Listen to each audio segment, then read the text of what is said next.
Welcome back to the Horror Academic, and this is my second on-the-road episode of conventions that I visited this summer, summer 2021. I think most of you who follow me on my channel here or listen when I'm on other podcasts or writing for websites, you guys would know that I'm a big fan of the Scares That Care convention. Scares That Care is a charity that does a convention to help raise money, raise funds to give to families in need. So we had to do a virtual convention last year, which was fun, but wasn't quite the same. So it was a scaled down event this year, but still an in-person event, which was great. So what I did was I had lined up an interview with Matt Blazi, who is the author of a book that chronicles the entire history of the Blair Witch Project. And while I was there, I had my equipment, and Scares is unlike most conventions that I go to for horror. Scares is a literary-based convention. So there's wall-to-wall horror authors. And over the years, I've gotten to know a lot of the authors, friends with a lot of them online as well. So since I was there, I decided to shoot a little kind of piece for you guys about why you should come to Scares That Care. And so we have a whole bunch of authors lined up. We're going to start off with author Brian Keane, who many of you know for his zombie works such as The Rising. I've been following Brian Keane since the Horror Find years when I first heard him read from one of the books in the Rising series, and I've been following his career ever since and got to know him pretty well thanks to Scares That Care and other events. Brian's on the board for Scares That Care, and his primary concern is lining up all the authors that are part of the event. So I was able to grab a couple minutes on this very busy weekend for him to talk to you guys about why you should come to Scares. And aside from Brian and Matt, I also got to talk to about 10 other authors that I've gotten to know over the years, thanks to Scares, who are going to talk to you guys about why you should come out to Scares, why you should read horror books if you like horror movies, and what their books are like. So let's check it out. I hope you enjoy this look at the Scares That Care Charity Weekend in Williamsburg, Virginia for 2021. We're here at Scares That Care with author Brian Keane, who, among other things, helps run the show. So we wanted to ask, why Scares That Care is so important to you? It's important to me. Well, it's kind of a long story, but I'm going to try to keep it short for your listeners. So I knew Joe Ripple, the founder of the charity, from a convention we used to work together called Horror Find. And when Joe founded the charity, had the first year convention, he brought me in as a guest. And,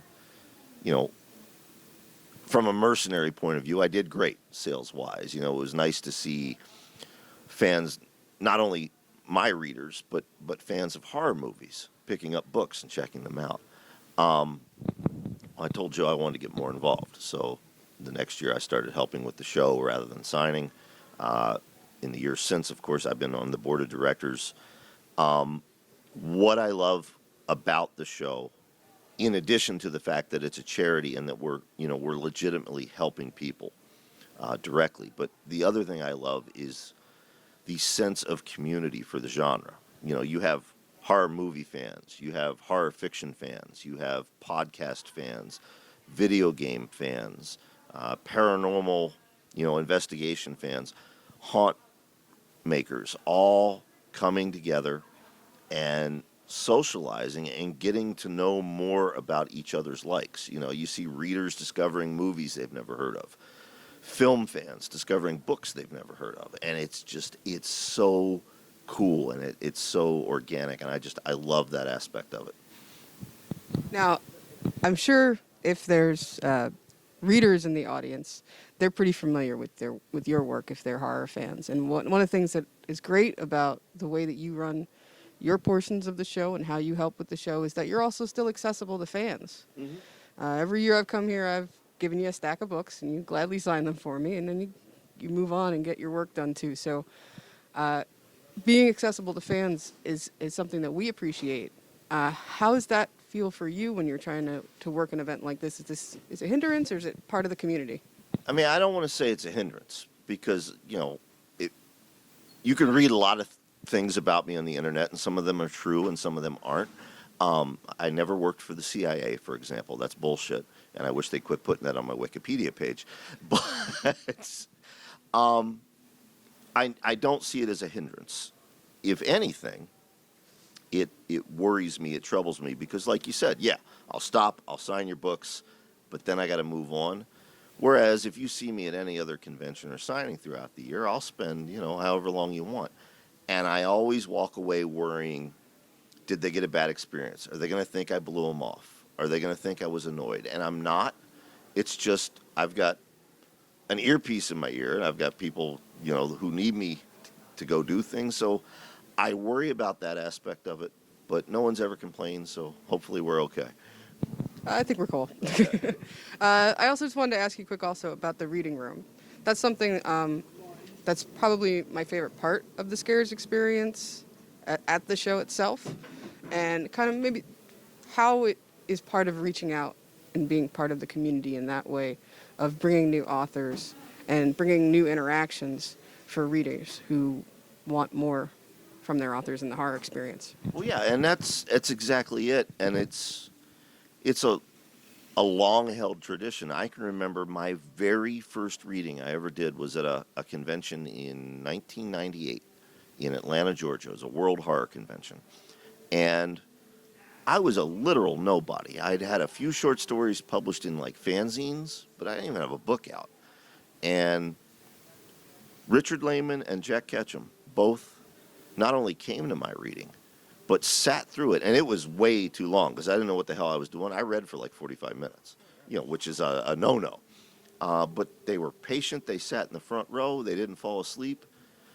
And, to somebody like me who's literally just starting out, that meant the world. So, I always try, obviously, of course, you want your big names in there. But I always try to make sure I save space for new authors, up-and-coming authors. And I try to get them involved in any way I can in the programming. So much of this is just,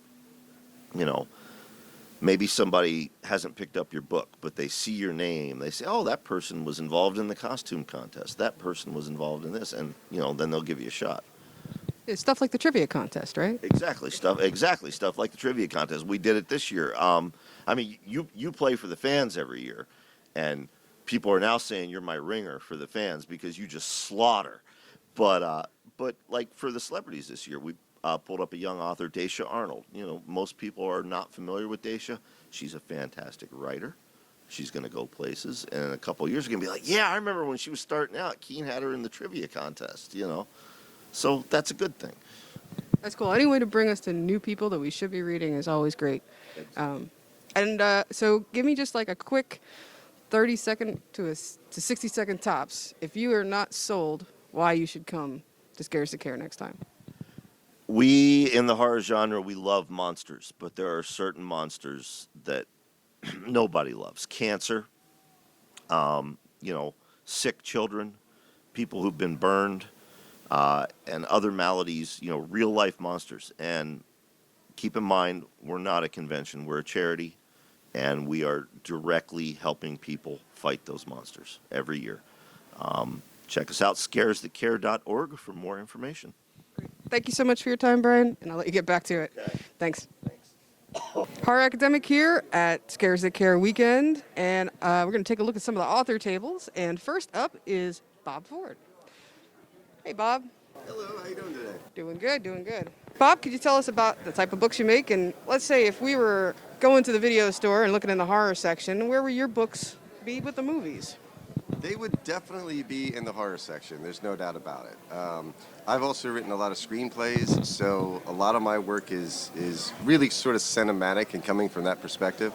But yeah, they would definitely be in the horror thriller section. There's no doubt about it. Now, the ratings, they would probably be an R-rated, yeah, for the most of my work. I think you got a couple that dip into NC-17 there, Bob. A little bit, yeah. A couple, yeah. Anything you want to say to the viewers about why they should come out to Scares That Care and check out some books? Absolutely. Scares That Care is just such a phenomenal organization. They do such good work and help so many people. It's just a good cause. There's great celebrities here, great authors here, great vendors. You know, everybody should come check out this con. I'll never not attend this convention. Awesome. And I will buy a book from you every year, sir. Awesome. Hey, thank you so much. I was going to get a shot of some of the books on the table so you guys can see what Bob's selling here. His new book, Burner, which I just picked up a copy of. Looking forward to reading. And definitely say, you know, come check out Bob Ford when you come to Scares of Care. Thanks so much. Thanks, Bob. Other authors that you can meet if you come to Scares, make sure my mic is on here, you can also meet Tommy Clark. Hello. Hey, Tommy. So let's, for the fans of horror movies, let's talk about the books that they would want and what kind of movies and book, kind of how horror fans, what books should they read to get into the literature side. Wow. On your side, like what books of yours do you think a horror fan should read if they haven't read yet? I like to pitch my books like they're a movie anyway. There you go. So, because a lot of people have seen more movies than than they've read books. So, if you're going to pitch a book, pitch it like a couple of movies. It's called an elevator pitch. So, Bella's Boys, for example, is John Carpenter's The Thing Goes to Karaoke, and that got nominated for a Splatterpunk Award this year for Best Novella. The Death List is Home Alone meets Halloween meets Spinal Tap. An old rock star and slasher killer comes to his house. And The God Provides is The Wicker Man meets Stephen King's Silver Bullet. Yeah, so when you give somebody a pitch like that and they like one of those kinds of movies, they know that's the kind of book they're going to get. Awesome. All right. And why do you love coming to Scares of Care? The charity. You get to help people and do what you love while you help people. So why wouldn't you? It's a win-win, right? It's a win-win. All right, thanks, Tommy. I'm going to take some pictures so people can see your books. And come on to Scares of Care, and you too can come pick up some books by Tommy. You can also, of course, go online on Amazon. You can buy Tommy's books. Noble and my website, thomasrclark.com. And you say the website again? thomasrclark.com. All right. And what about your podcast? The Necrocasticon, where we blend horror and heavy metal for your pleasure and ours. And so many of us who are horror fans love heavy metal. Yes. So you guys got to listen. It's a great show. Thank you. All right, Tommy. So we're going to talk to you another day and get more into your books and your show. But I just want to give everybody a little taste of why they should come to Scares and pick up one of your books. Thank you. All right. Thank you. More authors here at Scares of Care, and we're going to talk to another YouTuber who's also blowing up as an author, Mr. Adam Cesare. Adam? Hey, what's up? So, you can tell our viewers why, well, first off, you know, if they're a horror movie fan, your books are definitely for horror movie fans. They are built from the ground up to be crossover enjoyment. If you are a horror movie fan, you're like, well, I like my horror visual. I don't really like to read it. I like the same things that you like. So this is me trying to bridge that gap between the literary horror and the cinematic horror. I write a lot of slashers. I write a lot of gooey alien and ghost stories. So things that are traditionally visual. But I do take great care with my prose and my writing, so I try to really thread the needle between literary and visual. So that's, yeah, check me out. So, why do you like coming to Scares? I like coming to Scares because it's the perfect nexus if you are a horror reader. There are an unparalleled amount of authors here. Brian Keene makes sure that happens. He puts together the author block every year. There's great readings and panels and all that. But if you're a horror movie fan, or any kind of movie fan, you come here and you get to meet all these different celebrities. We got Tom Atkins here, we got Wile E here, we got Billy Zane here, Vanessa Angel, Pruitt Taylor Vince. We're just enjoying being in this environment. And it's a great show, and it's all the best part about it is that it is helping people out. It is a charity first and foremost, and you do see the effects of that charity towards the end of every year when they start cutting those checks and start handing that money out to people who really need it. So it really is the kind of best of all worlds convention for me. Thanks, Adam. We're going to take a look at some of the books on your table. Awesome, please do.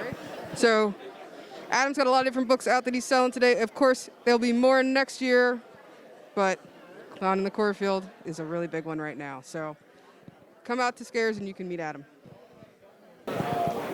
Coming to Scares That Care, you can also meet author Scott Cole. Scott? Hello. So let's say if horror movie fans, why would you think that they would enjoy your books? I have a great love of horror film, and I try to incorporate a lot of horror film sensibilities and exploitation film sensibilities into my writing. So yeah, hopefully that translates. I try to do something a little bit different with my books. I've got Super Ghost was my very first book about a mad scientist who steals phantom limbs from amputees and assembles them into a giant ghost monster. So I feel like, maybe that's something that you don't see every day. Could make an interesting film, could be fun animation, something like that, but it's in book form, so you get to experience it that way, as an example. Do you think you're more like on the extreme horror side? I don't know if I'd say extreme. Some of my books definitely are bloody and have some violence, but I don't know. Sometimes I go a little more bizarro or a little more absurd, incorporate some humor in some places, and then swing back to the bloody side of things. So, yeah, try to keep it weird. We love weird, so that's good. Absolutely. So why do you like coming to Scares? It's a great con. It's a con and a charity event, and it's nice to have those things together. The charity aspect of it is amazing. We get to help a few people every year, so it's a wonderful cause. And on top of that, it's just a lot of great people coming together and having fun for a weekend. So it's an all-around great experience. Awesome. Thanks, Scott. So, guys, if you come out to Scares, you'll be able to pick up some of Scott's books. Of course, you can get them online as well.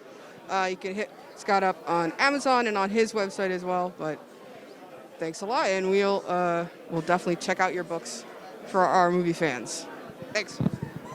More Scares That Care authors that you should know. Mr. Steve Kasinewski. Hey, everybody. So, Steve, if you're a horror movie fan, why should you be reading horror books? Well, because horror books get turned into horror movies, right? So you want to know it before anybody else knows it. So which ones of your books do you think would make awesome horror movies? I think the hematophages would make a great practical effects movie if they can do it. If they can get puppets of the lamprey alien monsters coming out of people's eyes, I think that would be an amazing, 80s throwback kind of thing. I guess I'll take the money either way, but if they're going to do it with CGI, I don't think it would be so great. But puppets, I love puppets. Wesley Southard and I were just talking about the Critters back in the 80s and the practical effects and that kind of thing, and I love that kind of thing. So why do you like coming to Scares That Care every year? I love coming to Scares That Cares, because we're supporting a great charity. We're taking care of a breast cancer survivor, a burn survivor. We're helping everybody out. And I love coming because it feels like coming home to family. I get to see all the people I don't see the rest of the year. People like Victoria. It's great. So thank you so much. And I'm going to show everybody the books that you have at your table today. And guys, come out to Scares That Care and you can meet people like Steve Kasinewski. Absolutely. Thanks.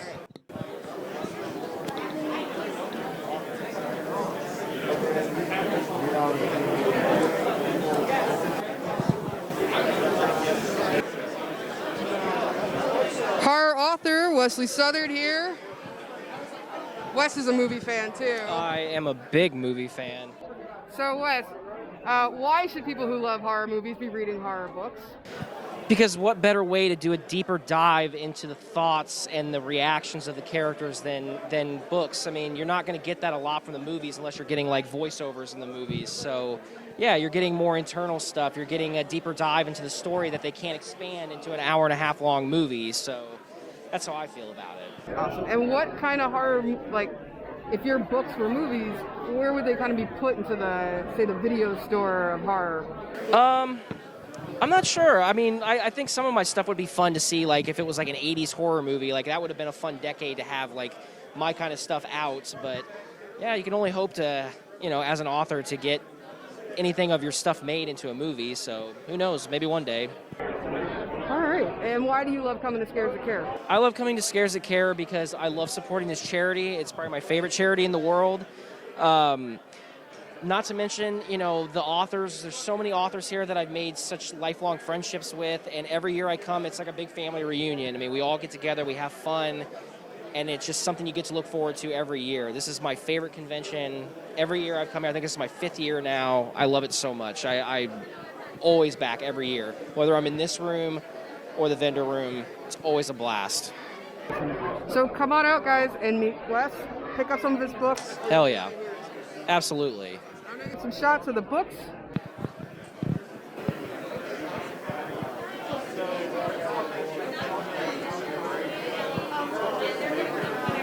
Here at Scares That Care, another author you can meet is Matt Sarafini, who is a horror trivia nut. Achievement in horror trivia. But also, he's an author who is a fan of horror movies. So, as a fan of horror movies and an author, what do you think other horror movie fans, what should they be reading? Shouldn't they be reading more horror? I love to see horror fans read more horror. Just read in general, this year, Quentin Tarantino put out that novelization of Once Upon a Time in Hollywood. It's all over my Twitter. Everybody's reading it. And I'm like, that's great. I hope they will go and, continue to read now, because there's so much great horror out there, so much great horror fiction. You're going around here, you're getting like the people that I would name. Gabino Iglesias, Zero Saints, one of the best novels I've read in a couple years. Horror and crime mixed together into something that is really special and unique and interesting. Obviously, we all know Adam Cesare. Jeff Strand, the guy over there. Every time you read a Jeff Strand book, never disappointing. Funny, weird, scary, creepy. You can't miss with him. There's so many great voices out there now. So what about your books would be appealing to a fan of horror movies? I grew up loving horror movies, and I grew up loving horror fiction. And I think a lot of my books, if you read my books, you're going to find that they have that same kind of love and interest in the genre that, you as the viewer have as well. So we're going to have that kinship. In my books, you're going to find, alien parasite worms. You're going to find, bloodthirsty werewolves. You're going to find cults and mysteries and slashers and all of that stuff. So it's all in there. And I'm not the only one that's doing that nowadays. We all are. But if you like a good horror movie, you're going to like, my books, all these people's books. Yeah. And why do you like coming to Scares That Care? Scares That Care is one of the best conventions, I think, period. Number one, you've got the great mission of helping people that need help, and to be a small part of that is an honor, and it's one of those shows, people that run it are great people. It's great. It's also a show that treats its guests and its vendors and its authors and stuff. Everybody is treated fair, equally.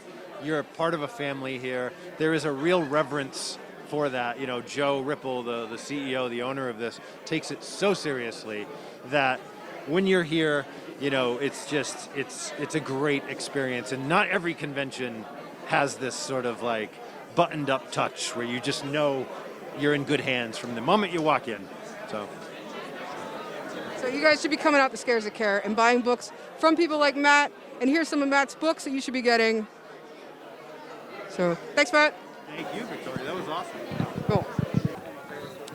And still here at Scares That Care weekend, meeting with the authors and people that you should be hanging out with here at Scares That Care.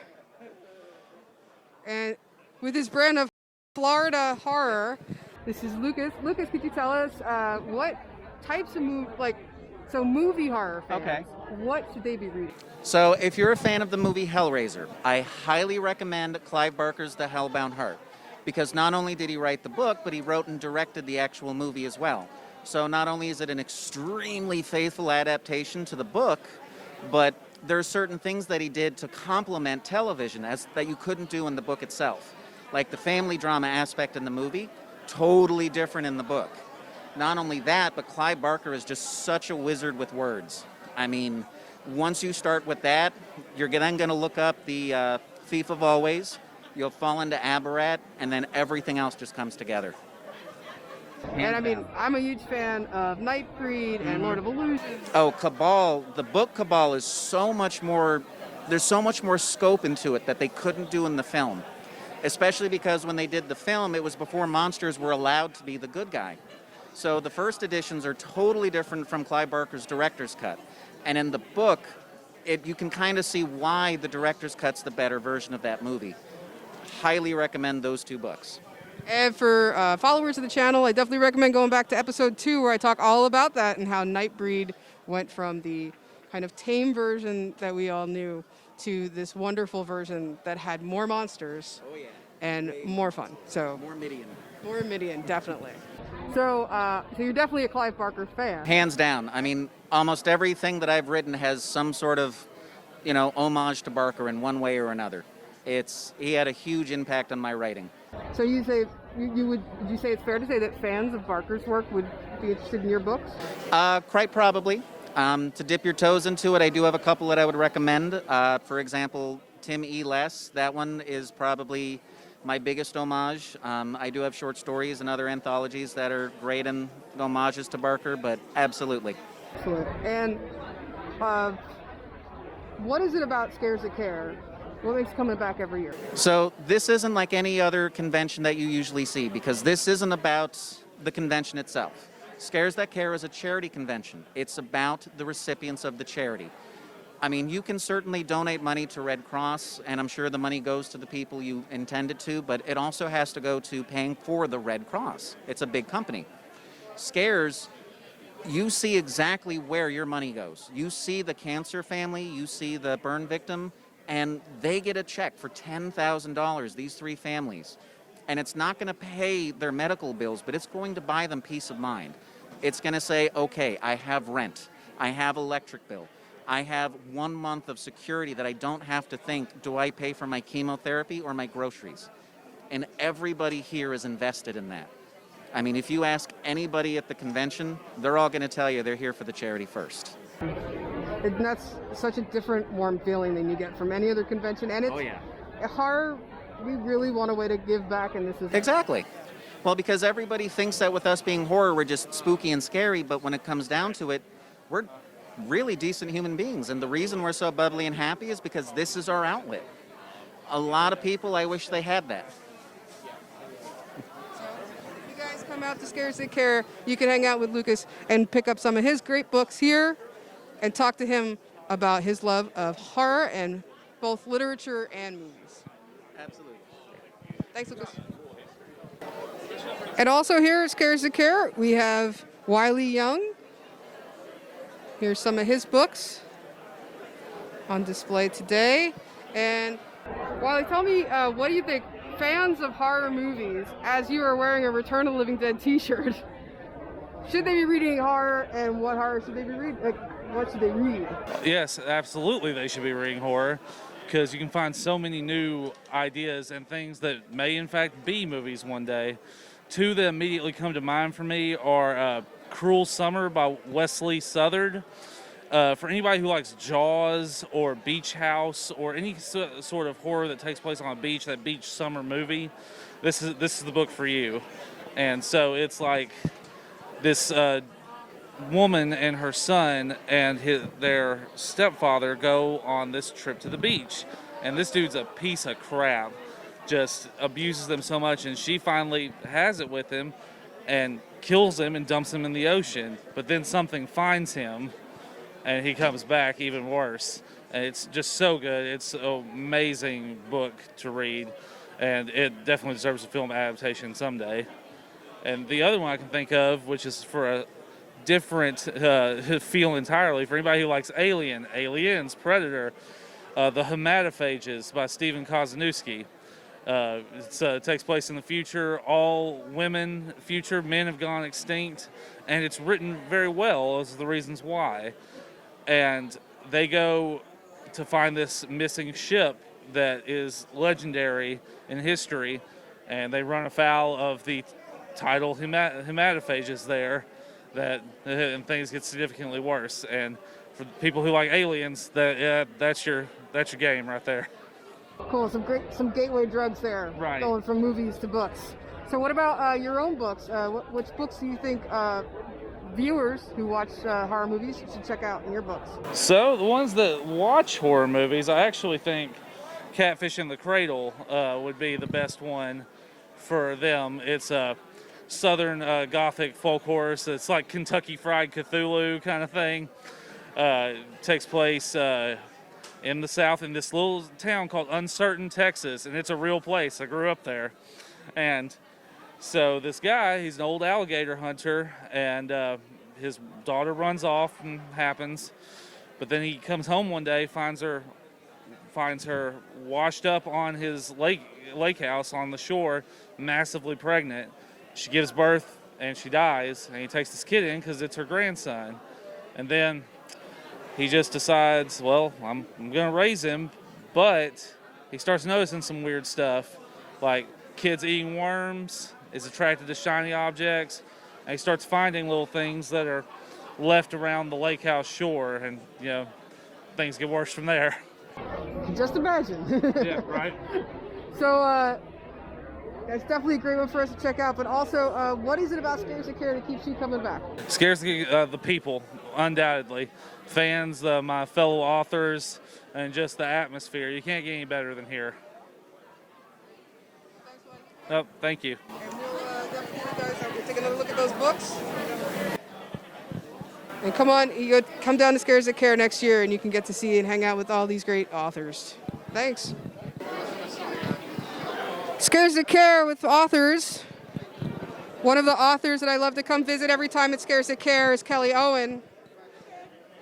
Kelly, tell my viewers who like horror movies, A, why they should be reading horror books, and B, why they should be your horror books that they read too. All horror movies start as books. They're just called scripts.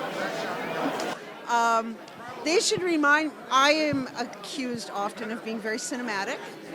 My newest book actually happened while we were watching The Haunting of Hill House, the series, when they were doing the series, because my books tend to be more thrillery.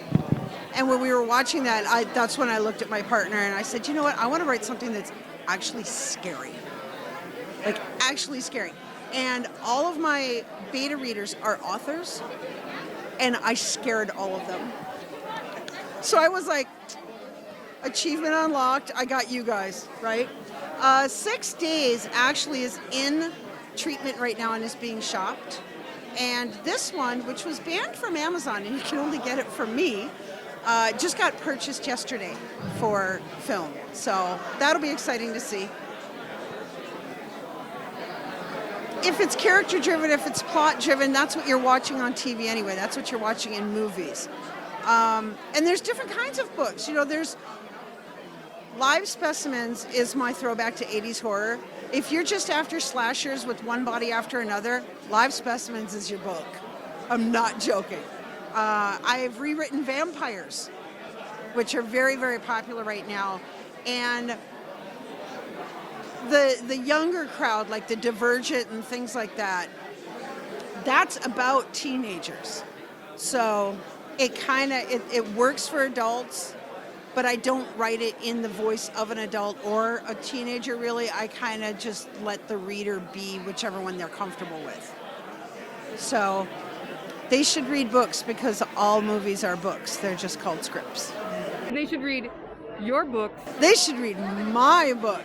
So they know what you meant it to be. Well, they should read my books because several of them hopefully are going into movie, and then they can say, I read the book. And the book is always better. For all of you who've watched Cujo, you might want to read the book. There was kind of a big change. Apparently target audiences didn't like that original ending. Well, I think all Stephen King fans know it's a mixed bag when they get it. It is.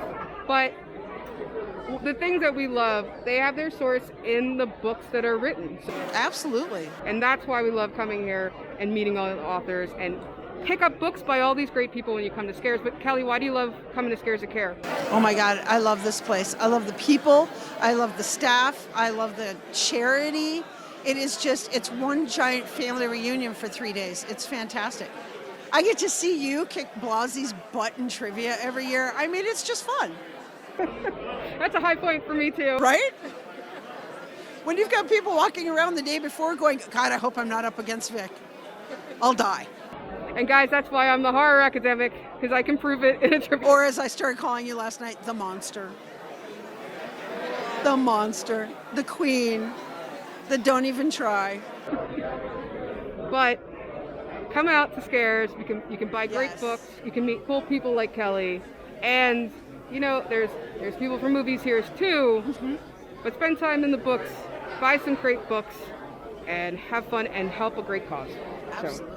And let's take a look at Kelly's books real quick as I knock over my own merch on the table.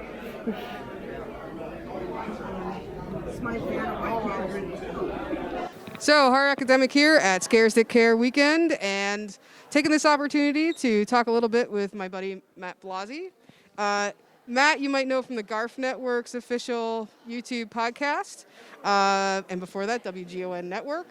But he's not just a Romero fanatic, he's also one of the most informed authorities there is on the Blair Witch experience. You are kind of the archivist of this entire film's existence. And just to prove it, he wrote the book on it, literally. And we're going to talk a little bit about 8 Days in the Woods and why you should pick it up if you're a Blair Witch fan. So, Matt, how you doing? I'm good. How are you? I'm good. Having fun. I'm glad to be back at Scares of Care. I'm telling you, this is one of the absolute best shows that we come to. We get to hang out, see people, do stuff like this, and it's been a long 2 years since we've been here in Williamsburg. And we keep saying last year, but it was 2 years ago. Oh, last year when we were here. Oh, no, we weren't here. It's hard to believe. We don't want to believe it's been 2 years. Yeah. Because this is one of the pinnacle events for a lot of people. And missing out last year hurt more than I think any shows that we have. So being back makes it seem like no time has passed. It's very true. So, since this is the first time we have gotten to really get to talk, because you were very busy doing Garf official business at Living Dead Weekend, tell me about why or how the book came to be. Well, when I was doing the Blair Witch Experience in one of its first or second year, the film was turning 15. And I had asked Ed Sanchez, I said, is Lionsgate planning on doing any special edition Blu-rays or anything? And he was like, no. And before I could think about it, I opened my mouth and said, well, what if I wrote a book about it? Because I really wanted to know more. There's only been one official DVD Blu-ray release, and that was in 1999. And there's no special features other than the Curse of the Blair Witch and the commentary track. And while the commentary track was informative, I wanted to know more. And I had been getting to know Ed and Ben Rock and some of those guys online, and with doing the experience, people were wanting to know more. So I'm not a filmmaker. I can't shoot or edit. I don't have that skill set. I was like, but I believe I could write. We know enough authors that I have a lot of experience to pull from. So Ed decided, yeah, why not? Yeah, I'll help you out.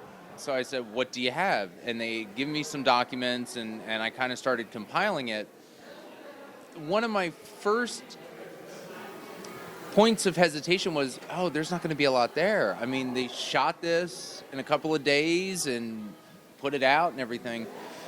So for the first month or two, when I was just starting to get ready, I was like, oh, this isn't going to be that much. You know, maybe they just didn't do all that much and just kind of threw it together.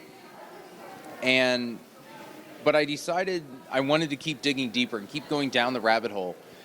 And once I started figuring out what to look for, I realized how much was there. Because at this point, I was friendly with a lot of guys, but didn't really know them. So I didn't want to come out and say, hey, I'm writing a book, and then not have anything to kind of back it up or have a plan. So I really had to formulate, what did I want this to be? I wanted it to be a making of book, but I kind of wanted it to be a documentary. I wanted to really do one of those long form documentaries that you see on a lot of the Blu-ray special features, like 2.5 hours. It covers everything, like on the Jaws on the Jaws Blu-ray, like Peter Jackson's Diaries from Lord of the Rings, like that kind of stuff was what I was looking for, but I wanted to do it in written form. And it started to slowly gain momentum. It took me a while to sit down and figure it out. One, I had to really convince myself that I could do it, because I'm not a writer. It was the first book that I ever wrote. And I was nervous because I'm like, where do I start? Who do I start with? What topics do I start with? So I really had to put it all together, and I equated this project to, there's a 1,000-piece jigsaw puzzle in front of me, and every piece is turned upside down. I needed to know where to start, so I would turn a piece over, figure out where it fit, and I'd put it off to the side. But I wanted people to know about this movie because everyone talks about it. It's, it's the first real found footage film, and it kicked open the genre.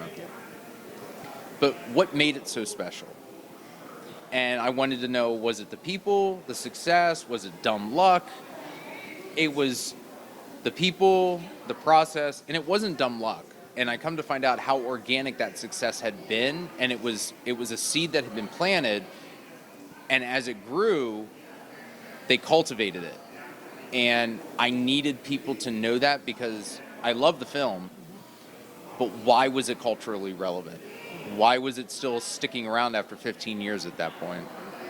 And I think part of what you say, we all think we know kind of, oh yeah, so they basically get this crew together of, these are the actors who are going to be immersed into this experience, and they're going to be filming themselves. So it's a little bit experimental film in that respect, but that's the story we know. We know the basics of how they made it, and most of what we know, at least for me, is the story of how it got out there.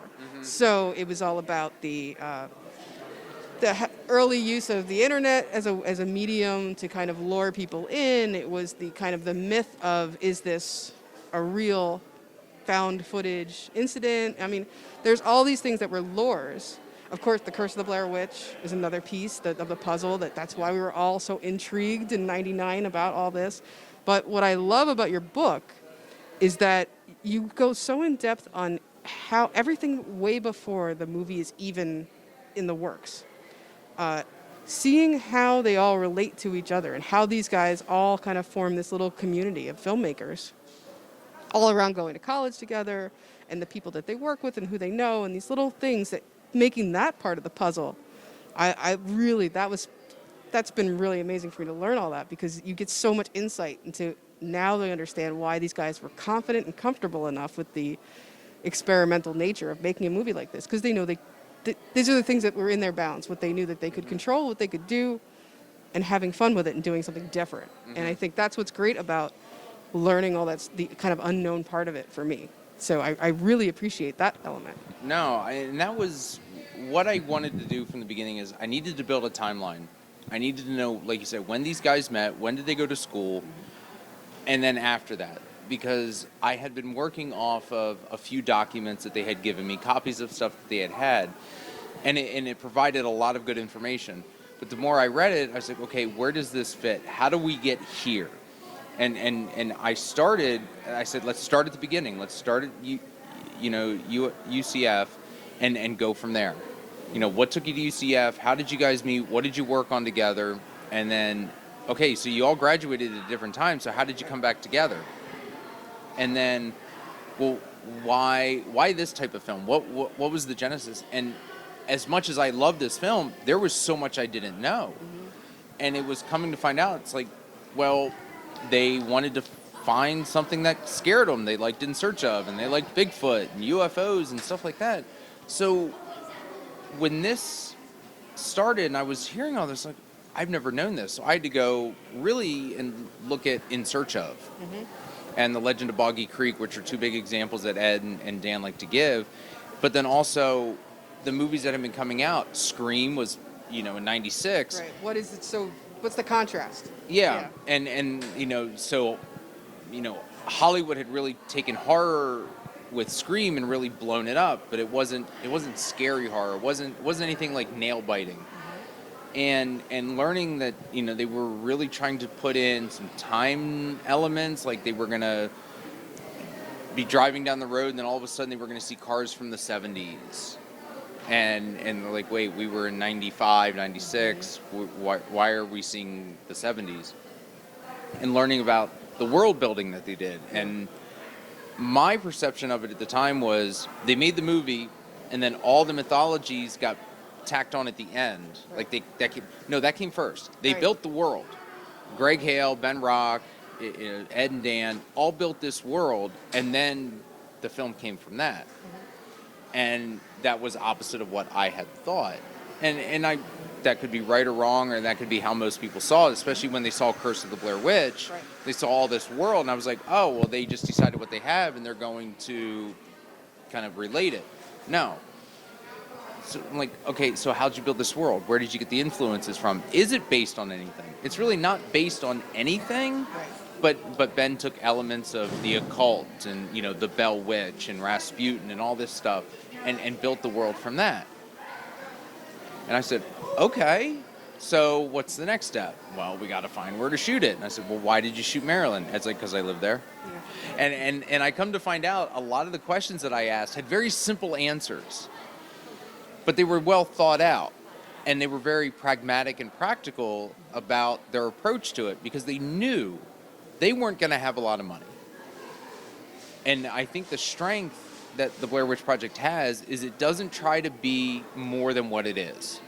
They don't try to shoehorn a special effect in and it looks cheesy and it takes you out of the movie.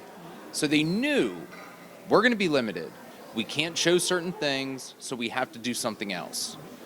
And they were talking about early drafts of the story involved going into this basement. They're like, but we don't have any place that has a basement. So what do we do? So they worked the story and kept twisting parts and elements, and they kept taking stuff out. But they said, okay, well, if you take this out, then we can do something over here. And as much as I love the pre-production, I was still feeling like there's not a lot here. Like, where does the meat and potatoes of the story come in?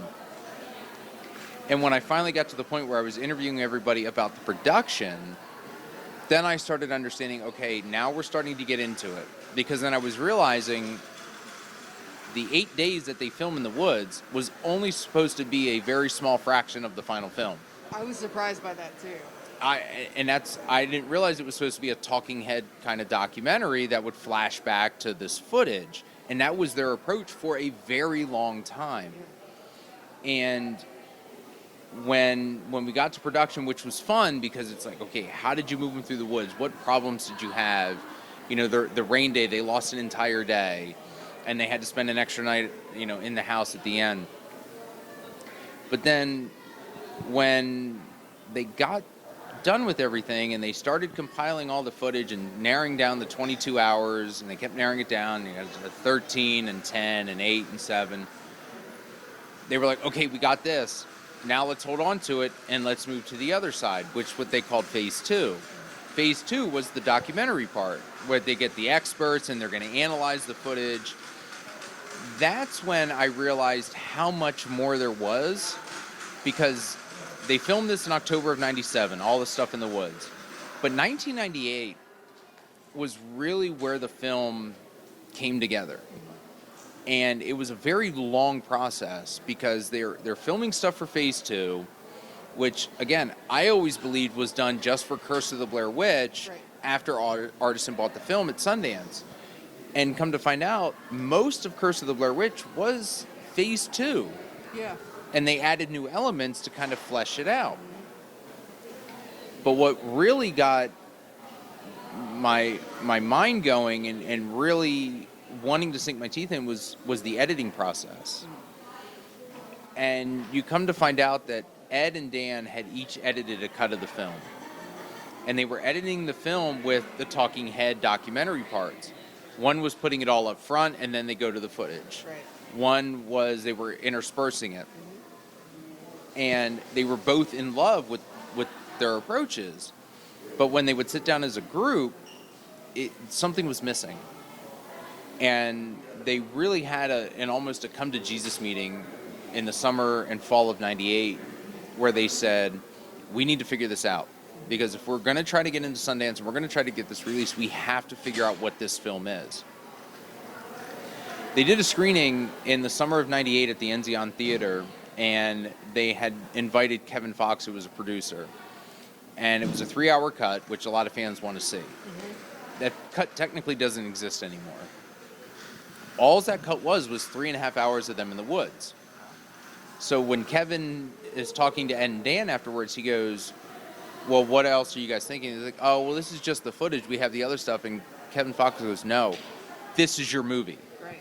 You don't need anything else.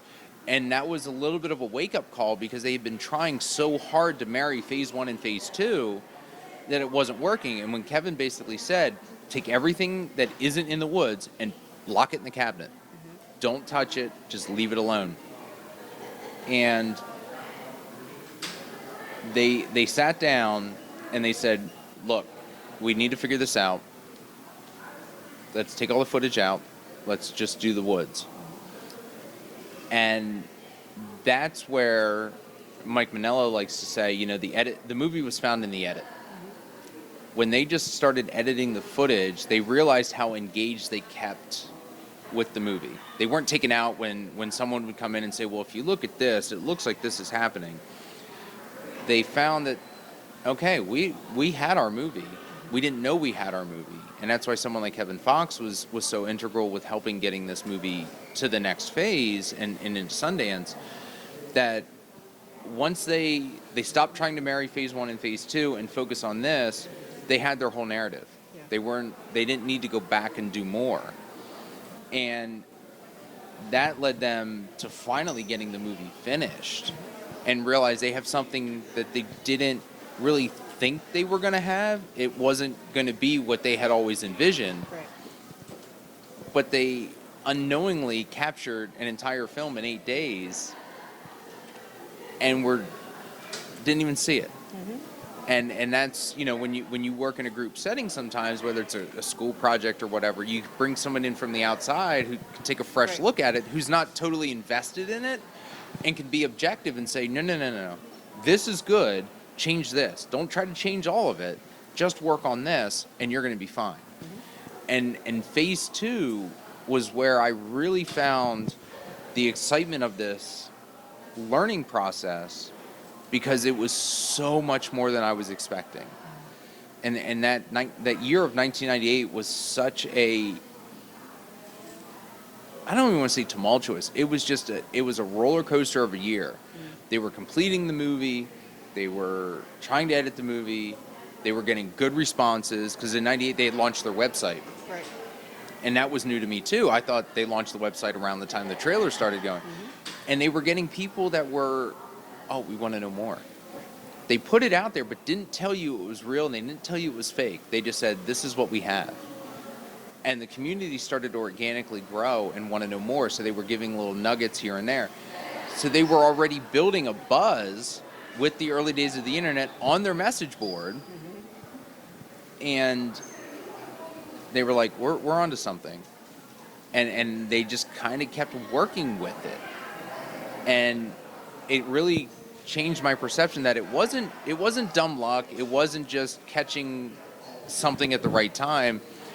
They were unknowingly doing all of this stuff to position themselves that when the movie was done, they had something more than what they ever expected. I think it's also they were so married to this original concept. Like you said, you needed that outside eyes to be like, no, that concept is not what you need. That's somebody else's concept. Mm-hmm. You need your own concept. And that's what leads to the films being so groundbreaking, and why we're still talking about it, because it did something totally new, totally different in a fresh way. Even though they came to it with this kind of existing idea, the In Search of, mm-hmm. the, Boggy Creek, yep. But people had done that already. Yeah. And this was why this movie's just still, it's such a game changer. And we were joking that, your book about it is so intense and so like in depth. It's like a textbook just about Blair Witch and the history of it. But I love that, because this is right in lieu of an official Yeah, because that's the thing. It's like I haven't even done an episode on Blair Witch yet because I'm waiting for them to put out an amazing special edition Blu-ray so that I can cover it. And but that's the thing. So this book kind of fills that gap for all of us, and I love that you're able to do that.